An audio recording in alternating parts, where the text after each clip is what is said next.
parle. Chaque jour, Charles et Carole vous présentent la leçon de l'école du sabbat.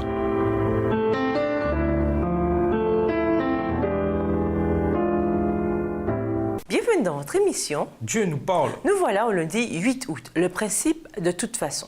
Un lépreux s'approche de Jésus et prie pour la guérison. La sagesse conventionnelle dit que cet homme doit être isolé. Jésus, le saint, le touche et le guérit de toute façon. Matthieu 8, les versets 1 à 4. Pierre renie Jésus à 3 reprises lors de son procès. Jean 18. Après la résurrection, après avoir recherché le cœur de Pierre, Jésus le rétablit dans son service de toute façon. Jean 21. L'Église de Dieu à Corinthe était différente de l'autorité et de l'influence de Paul. Paul les sert de toute façon. 2 Corinthiens 12, les versets 14 et 15.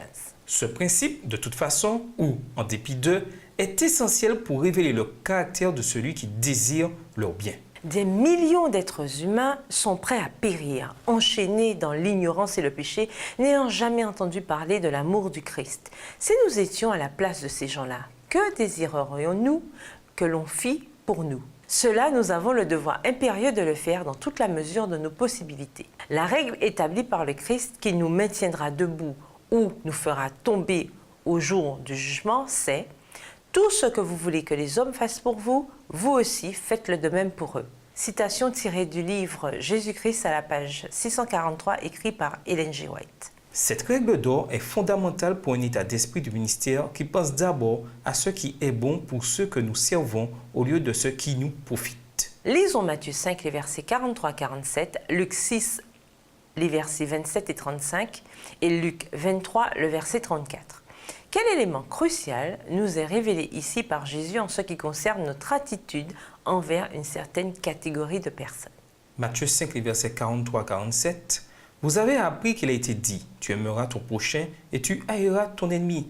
Mais moi, je vous dis, aimez vos ennemis, bénissez ceux qui vous maudissent, faites du bien à ceux qui vous haïssent et priez pour ceux qui vous maltraitent et qui vous persécutent, afin que vous soyez fils de votre Père qui est dans les cieux, car il fait lever son soleil sur les méchants et sur les bons, et il fait pleuvoir sur les justes et sur les injustes. Si vous aimez ceux qui vous aiment, quelle récompense méritez-vous? Les publicains aussi n'agissent-ils pas de même? Et si vous saluez seulement vos frères, que faites-vous d'extraordinaire? Les païens aussi n'agissent-ils pas de même? Luc 6, le verset 27. « Mais je vous dis, à vous qui m'écoutez, aimez vos ennemis, faites du bien à ceux qui vous haïssent. » Verset 35. « Mais aimez vos ennemis, faites du bien et prêtez sans rien espérer. Et votre récompense sera grande et vous serez fils du Très-Haut, car il est bon pour les ingrats et pour les méchants. » Luc 23, verset 34, Jésus dit, « Père, pardonne-leur, car ils ne savent pas ce qu'ils font. » Ils se partagèrent ses vêtements en tirant au sort. Jésus nous appelle à montrer l'amour et à être serviable aux gens en dépit du fait qu'ils vous détestent ou sont vos ennemis. Remarquez aussi que Jésus relie ses actes et cette attitude au caractère de Dieu lui-même. Mais aimez vos ennemis, faites du bien et prêtez sans rien espérer. Et votre récompense sera grande, et vous serez fils du Très-Haut, car il est bon pour les ingrats et pour les méchants. Luc 6, verset 35, dans la version Louis II. Comment comprenons-nous l'idée que Dieu est bon pour les ingrats et les méchants? Comment cela répond-il, par exemple, à la question « Pourquoi les méchants prospèrent-ils parfois ?»